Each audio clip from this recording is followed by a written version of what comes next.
Hey everybody, this is Janet Bailey. First off, I want to thank you for taking time out of your day to volunteer to be interviewed, and I know you signed the consent form, so you were okay with it. Today, our interview is going to be on educational research, but first, would you tell us a little bit about yourself and your teaching career? My name is Janet Bailey.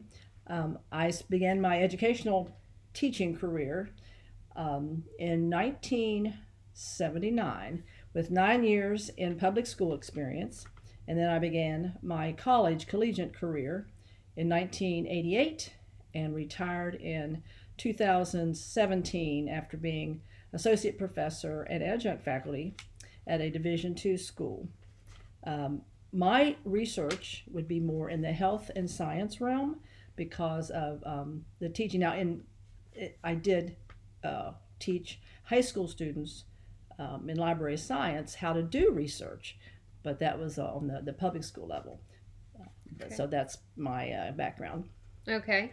Have you done much research in education within your teaching career? I know you just mentioned the different classes that you took, but as far as your content area and everything, were you required to do this research? Yes, on the collegiate level, professors actually you start out as a visiting professor, then you are required to do research and often at some point publication to gain your status. You would then go to a associate professor and assistant professor, then associate professor, and then professorship.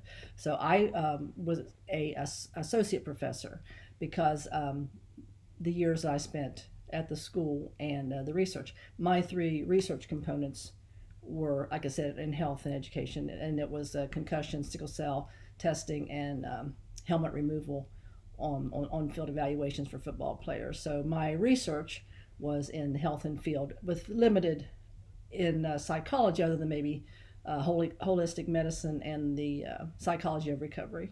Okay, so you kind of covered the topics that you researched as a professor. Did you have a certain place or a certain person that you went to find all your research, or were there certain areas that you just kind of like to go to, or kind of just that led you in the direction of what you were researching? Mm-hmm. Uh, an interesting question because in retrospect, I look at how research has evolved. When I first started in research, we had what we call microfiche, which is probably people now would be a whole new language. They were little plastic microfiche and microfilm, and you went to the library and you had your topic, and then sometimes the librarian even had to go get those microfiche for you when you had to put them in a microfiche reader. And most of those microfiche that I used for research was from the Research Quarterly, which was a biweekly publication at that point, and we would use those for the Research Quarterly different studies that we would look at, and it would have the data and how it would we would have to look at how that person did their studies and kind of get an example how we wanted to collect data and how we wanted to summarize that data and more or less how to use that data when we finally did accumulate that. So we used microfiche, and now there are so many services that you can walk in. You don't have to spend hours in the library. You can get on your computer like we are now, and there's so many. I can remember when Ask Jeeves came around with, oh, we can go on there and we can put in a topic, and now we have so very many ways to quickly look at things, and many ways to see if students are cheating, to turn it in, and did my student cheat to turn to when on their research projects, and has this been done before? Is this new research? Mm-hmm. So it's kind of evolved, and I guess I've had the opportunity to watch how research has evolved in the last 30 years, essentially, and it's been interesting. But as far as like places that I would go to, obviously the induced answer here would be the New England Journal of Medicine. It's because of it is published. We get a publication frequently now. Obviously, I don't consult this as often, but back when you're looking at sickle cell trait and we're doing research, things were changing all the time, and so we didn't used to do sickle cell tests if your complexion was light, or if you didn't have any indication that you had African American descendants. So now we test everybody, and I was part of that legislation because I was part of an NCAA committee, the competitive issues and medical issues committee. So that was exciting, and that was one of the where I got to see my research put to work. That we could put together legislation to pass that each school had to have that testing. So a lot of things, when you see your research, it kind of gets cataloged. Everybody has to, I have to do this research, I have to get all this data, aggravated data, I have to put it together and analyze it. But it's nice to see when you actually can watch something being done from the research that you took part in. So you're talking about microfiche. I have never heard of that, and I'm sure a lot of students today probably have not heard of that. So I guess that's just one of the ways that it has evolved in, throughout, like you said, research has evolved throughout the 30 years that you have been a teacher and professor. What exactly did you say that entailed, microfiche? It's a little it was like a square, maybe 3x5 card, and it had pages written very small. So back then we didn't have the what's it called, where you stick it in your computer? Floppy disk? No. SD card? SD card, any of those things. So they would take a bunch of pictures of all of somebody's dissertation. It was actually dissertations other people had done. So they took the picture of all the pages of that dissertation and condensed it, put it all on maybe 2 or 3 of those 3x5 plastic cards. Then that plastic card goes in the microfiche reader, and then you can enlarge all those pages. Yeah, and then that's crazy. I know. Yeah, and so you would read it, and then microfilm was when, if you want to say you looked at a dissertation, you wanted to share it with your class.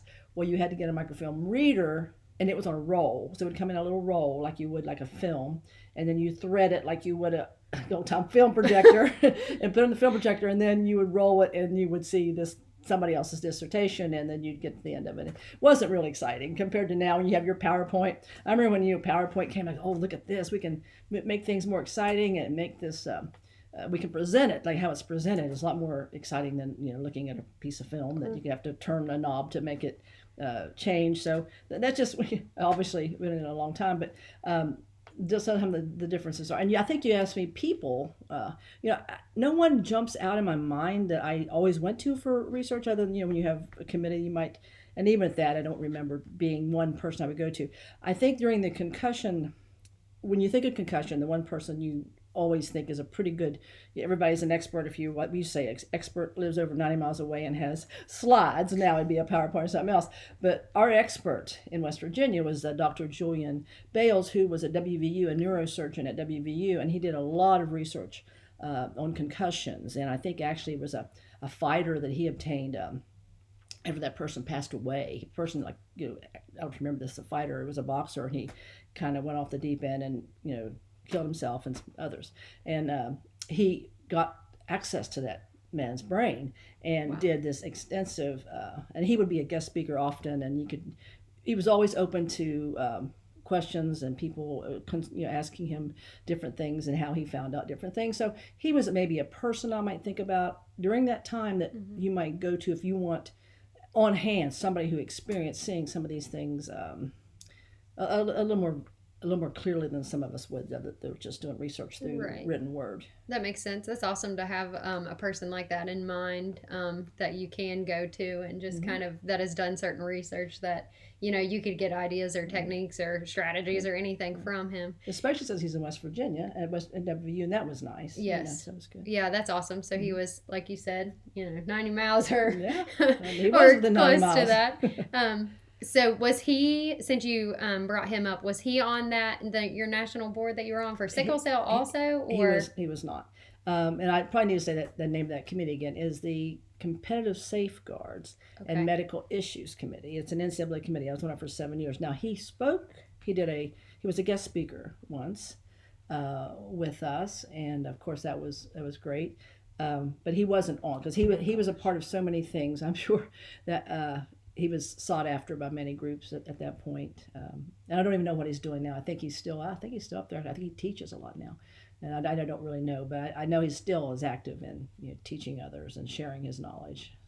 That's neat that while you were a part of that, you could, hear his experiences and kind of have him speak to you guys while you were on that committee. And he was one of the reasons that helped us. The concussion protocol you hear about today, when an athlete gets a concussion, they have to pass a certain cranial nerve assessment before they can get back in the game, and that's all part of that committee and him helping us draft that legislation that makes that concussion protocol possible. Didn't make us real popular at the time, especially coaches who wanted to go back in, or but it overall I think it was a good thing. Yeah, that's awesome. Well, it's been really neat to hear how kind of research has developed over the 30 years that you were kind of participating in it and a teacher. Is there anything else that you kind of would like to leave us with, or any other information on research or things that you've done throughout your career?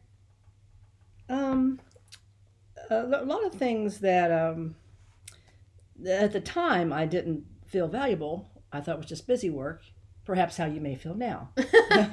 But I think in the long run, you look back and go, well, I learned a little something from that. And I know when I was compiling data on sickle cell trait, that was certainly not popular at the time. And I didn't have athletes when I would have clients or patients. I didn't have a lot of sickle cell patients, and then I realized how they're even having sickle cell trait subjects them to more cramps, more dehydration, some of the things. So looking back, I think a lot of times we need to give research a chance, I will say. Yeah. It may not seem like something very exciting, or maybe I didn't feel like I needed to spend time doing that, but I think we learn something from everyone, even experiences that we don't find too enjoyable at the time.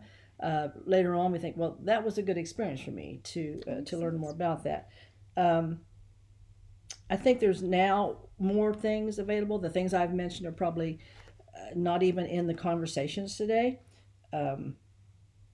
I can't say I keep up with journals and kind of follow. It's so much easier to follow things now because you have social media, and on the other hand, you also have opportunity to learn false information. So you have to show a lot of discernment in what you read, and maybe even more of an opportunity to follow up. Well, what is the background? What is the data? Let's look at the data here. Let's see what we have. And obviously right now what we're going through, there's so much data, almost overwhelming. So maybe this is a very pertinent thing to be looking at data and how to compile it and how to use it going forward. So I really don't have anything else to add, I don't think. Well, I appreciate your time, and I think you did an awesome job, and I've definitely learned from you, so I appreciate that. So guys, this is Mrs. Bailey, and we will just say thank you and see you later.